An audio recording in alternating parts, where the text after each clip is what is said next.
అమెరికాలోనే కాదు ప్రపంచంలోనే సిఐఏకు ఓ గొప్ప పేరుంది. స్పైయింగ్ నుంచి ఇతర దేశాల రహస్యాలను కనిపెట్టి చెక్ పెట్టడంలో సిఐఏ తోపు. కానీ తమ దేశ నాయకులను కాపాడటంలో మాత్రం డిజాస్టర్ అని చెప్పొచ్చు. సరిగ్గా ఇప్పుడు కూడా అదే జరిగింది.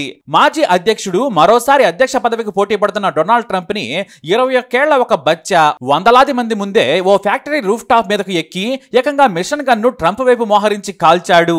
చుట్టూ పదుల సంఖ్యలో మెరికలు తీరిన ఏజెంట్లు, బయట పెనిన్సిల్వేనియా పోలీసులు, బిల్డింగ్ మీద స్నైపర్లను మోహరించిన కమాండోలు. కానీ ఏం జరిగింది?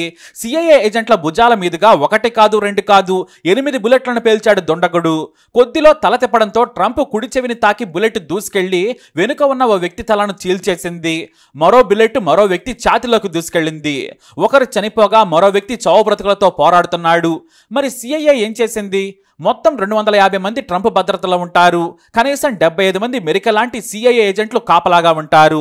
హాలీవుడ్ సినిమాలను మించిన యాక్షన్ హీరోల్లా కాల్చగలరు, దూసుకెళ్లగలరు అనే పేరుంది. కానీ వీళ్ల తుపాకీ మాత్రం అత్యవసర సమయంలో తుస్సు తుపాకీమంటుంది. కొద్దిలో మిస్ అయింది కానీ ట్రంప్ చరిత్రలో కలిసిపోయేవారే. ఇదో చరిత్రకెక్కే అసోసియేషన్ అటెంప్ట్ గా మిగిలిపోయేది. కానీ ఇలాంటి అదృష్టం 60 ఏళ్ల క్రితం అమెరికా 35వ అధ్యక్షుడు జాన్ ఎఫ్ కెనడీకి కలిసి రాలేదు. కేవలం 43 ఏళ్లకే అధ్యక్ష పదవిని చేపట్టిన కుర్ర అధ్యక్షుల్లో ఆయన కూడా ఒకరు. మంచితనం, మంచి మాటకారితనం మాత్రమే కాదు, సంస్కరణవాదిగా ఆయనకు పేరుంది. ఈయన అత్యంత జనాకర్షణ నేతగా పేరు తెచ్చుకున్నారు.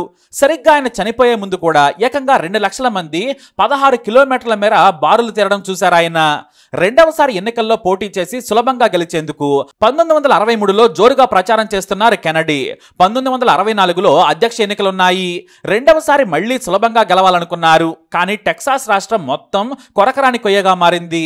దేశం మొత్తం మీద డెమోక్రటిక్ పార్టీ ఇక్కడ ఎదురెదుతుంది. అధ్యక్షుడిపై జనం గుర్రుగా ఉన్నారు. ఆయన పాలనా సంస్కరణలు పెద్దలకే ఉపయోగపడుతున్నాయి. పేదలు అలాగే మధ్యతరగతిని వదిలేశారని తీవ్రమైన కోపం ఇక్కడ ఉంది. సిఐఏ కూడా ఇదే సమాచారం అందింది. కానీ చంపేందుకు కోపం టెక్సాస్ ప్రజలకు ఉంటుంది అనుకోలేదు.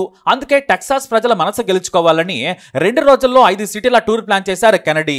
తన ప్రచారంతో, తన మాటలతో, స్పీచ్లతో ప్రజల మనసును గెలుచుకోవాలనుకున్నారు. అంతేకాదు రెండవ పర్యాయంలో తానేం చేయబోతున్నానో చెప్పాలనే తాపత్రయం ఆయనది. అందుకే పెద్ద టూర్ ప్లాన్ తో టెక్సాస్ వచ్చారు. 1963 నవంబర్ 19న కెనడీ టూర్ మొదలైంది. మొదట శాన్ యాంటోనియో, హ్యూస్టన్ లో ప్రచారం చేశారు. ఆ తర్వాత మరుసటి రోజు ఫోర్ట్ వర్త్ లో ప్రచారం ముగిసింది. అదే రోజు రాత్రి ఫోర్ట్ వర్త్ లో గడిపారు. ఇక మరుసటి రోజు ఉదయాన్నే అంటే నవంబర్ 21న తాను బస చేసిన హోటల్ పార్కింగ్ ఏరియాలో మీడియాతో మాట్లాడారు కెనడీ. చాలా హుషారుగా కనిపించారు. సులువుగా తాను గెలుస్తాననే ధీమాలో ఉన్నారు ఆయన. ఇక ఆ తర్వాత తన కాన్వాయ్ తో ఎయిర్పోర్ట్ కు చేరుకున్నారు. అక్కడ నుంచి అరగంటలో డల్లాస్ లవ్ఫీల్డ్ ఎయిర్పోర్ట్ లో దిగారు అధ్యక్షుడు జాన్ ఎఫ్ కెనడీ. ఈ డల్లాస్ టూర్ తర్వాత సాయంత్రానికి ఆస్టిన్ లో ప్రచారంతో టూర్ ముగుస్తుంది.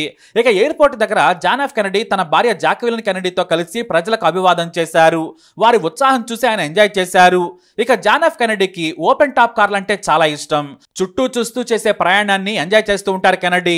అందుకే ఆయన కోసం ప్రత్యేకంగా తయారు చేసిన కారును సిద్ధం చేశారు పోలీసులు. కారు వెనుక భాగంలో కెనడీ అతని భార్య కూర్చున్నారు.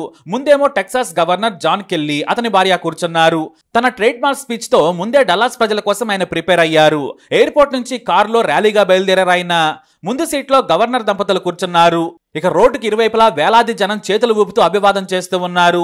మొత్తం దాదాపుగా 16 కిలోమీటర్ల మేర జనం తండోపతండాలుగా వచ్చారు. ప్రజలు కెనడీని చూసేందుకు ఎగబడుతున్నారు.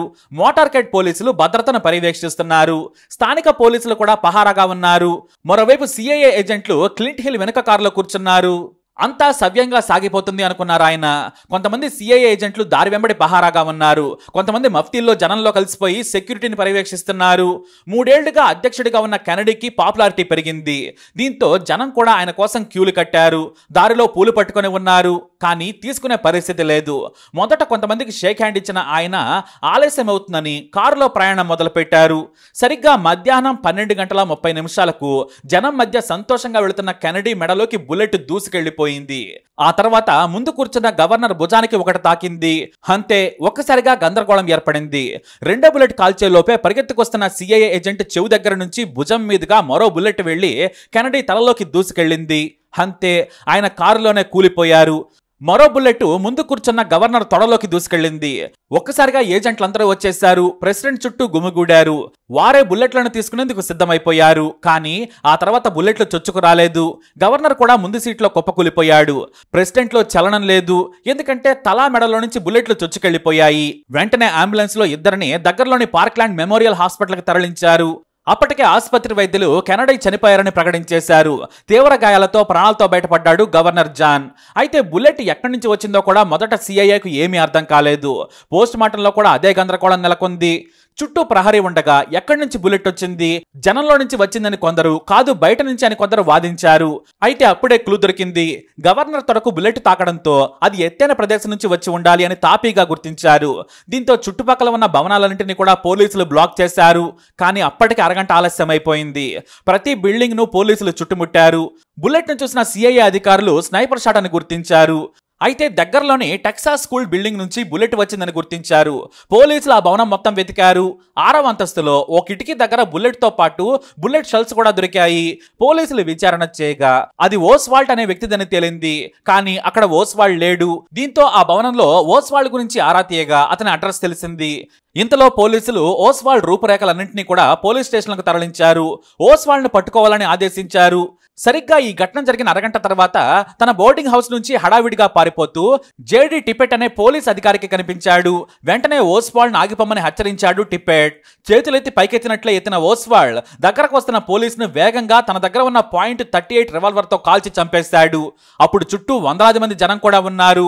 ఈ కాల్పులను చూసి జనం పారిపోయారు. ఆ వెంటనే పోలీసులకు సమాచారం ఇచ్చారు స్థానికులు. ఇక పోలీసులు ఓస్వాల్డ్ ఫోటోను ప్రజలకు చూపిస్తూ వెతకడం మొదలు పెట్టారు.